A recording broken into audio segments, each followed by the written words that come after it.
Hello techies, welcome to my channel Java with Harry.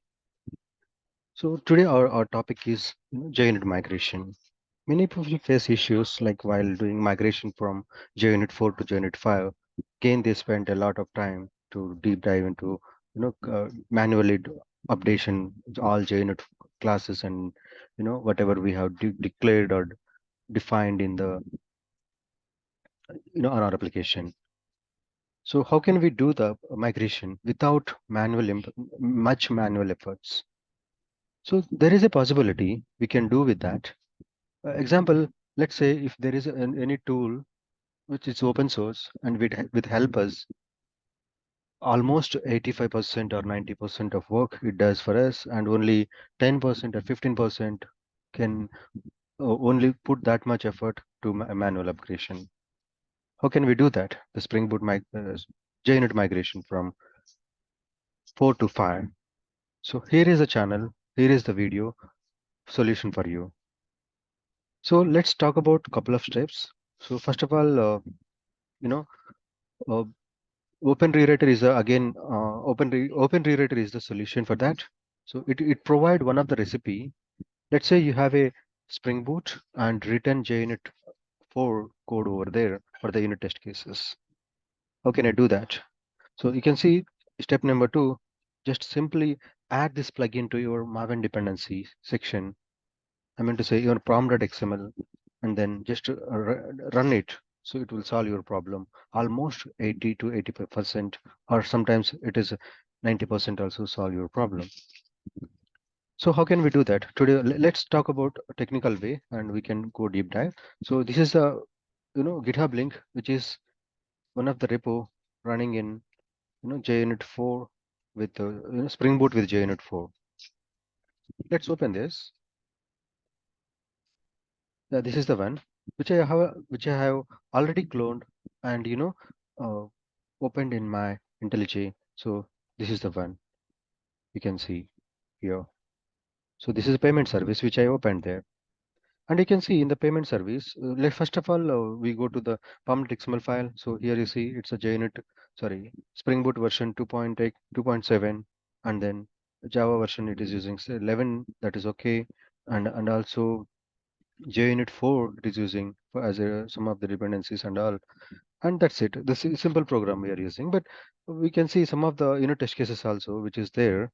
Example, if you see controller written a unit test case for that, so just double click and open it here, and I think yes, you can see whatever files what run with, and many things like at the rate of before test everything was written in org.junit, which means it is a JUnit 4. And also have written one more test case for service, which is again JUnit 4. You can see all these things. And anyway, this is a default test case which generates while generating the application. That's okay. This is also JUnit 4, which is written. Okay, so uh, what happens here?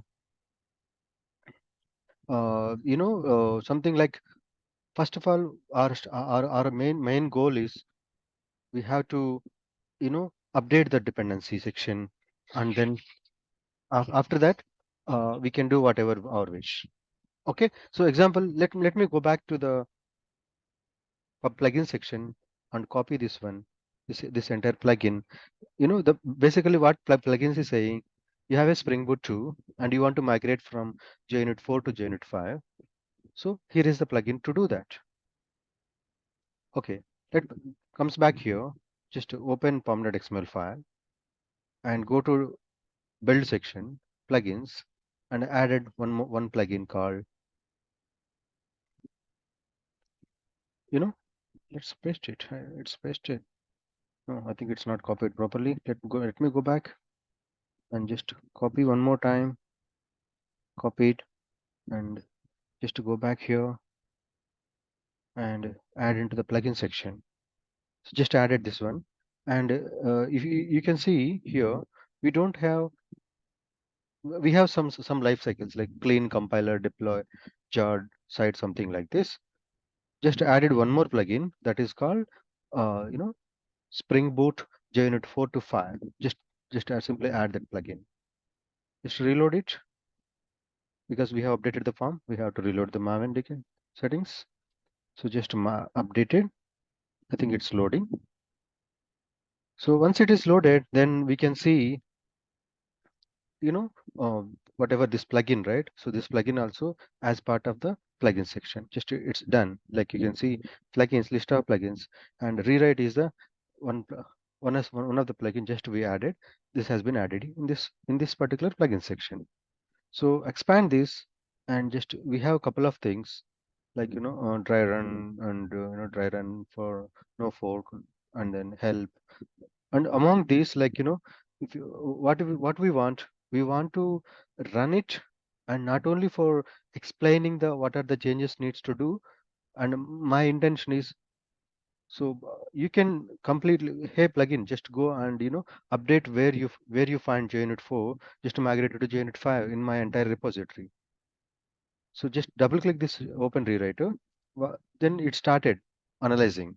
So first it goes to this particular test section, and, you know, and verifies all the test cases.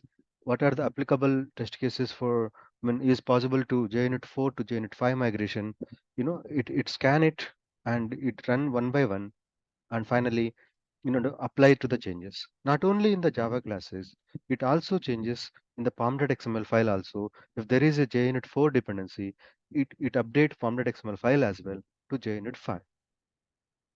So that is very great thing, right? So almost 80 to 85% of work. Sometimes we can say 90% of work it can, you know, reduce from the developer to face day-to-day issues. With this, like, we can happily, you know, let's say any migration work like from JUnit 4 to JUnit 5, instead of waiting for the entire sprint or one or two sprints, then within a one sprint we can, or within a one sprint or within a 1 or 2 days, we can completely, you know, finish our work for the any project. This is really great, right? Cool thing.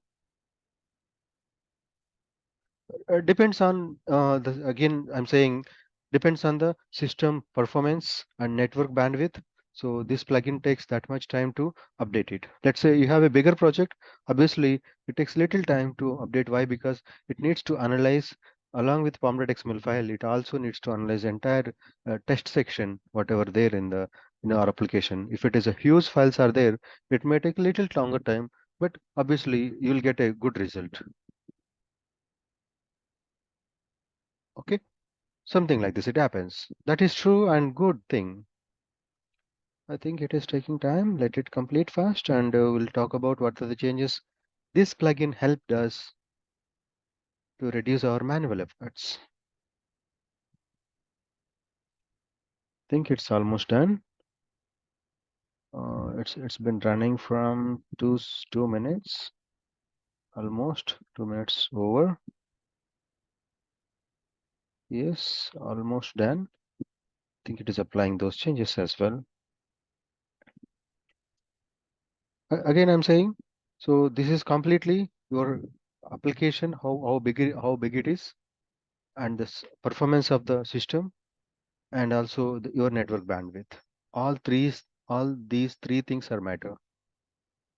If it is all are good condition, at least bandwidth or service, bandwidth or your system is service is very good condition, you will get good result at least. Anyway, we cannot predict like project. Project should not be very small, right? Might be it is a bigger one also.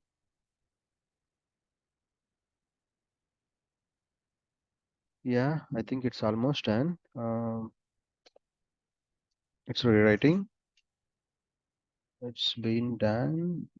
I hope it's done. It's still loading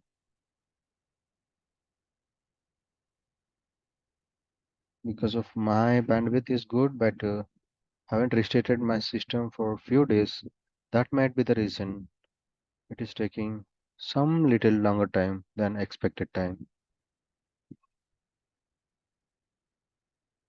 It's almost done, guys. Let it done. and come back. Yes, it's been done now. You see that we got a success result. Okay, we got a success result and it's been done. So how can I confirm the entire work has been done? So two things. So it's resolving the the dependency sections and all, and everything is fine. Setup. And let's go back here and go to commit section. We can see the differences. Just four files has been modified because I have already three test cases we written. So all three test cases has been updated, and anyway, XML files was updated. Let's go to first controller section and double click this one. You can see it was before java.org.junit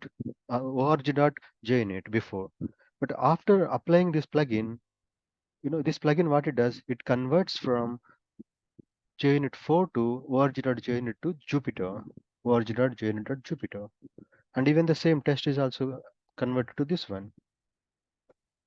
So whatever this section, this entire thing has been removed in JUnit file. We don't have at the rate of run with in JUnit file. So that's the reason it's been removed and not required here. That is the reason it has been removed. If it is required, it automatically convert to that particular place. I mean the opposite conversion. So what exactly has been introduced in JUnit file? So that is a beauty with this plugin. And then you can see the before it is JUnit 4 and before each it's a JUnit 5. Cool thing, right? These are all cool things. And let's come back to the another test case, and you see, so in this test case everything is same except only it was was from the JUnit 4 and it's converted to JUnit 5. Same, let's go to service. Service also does the similar thing.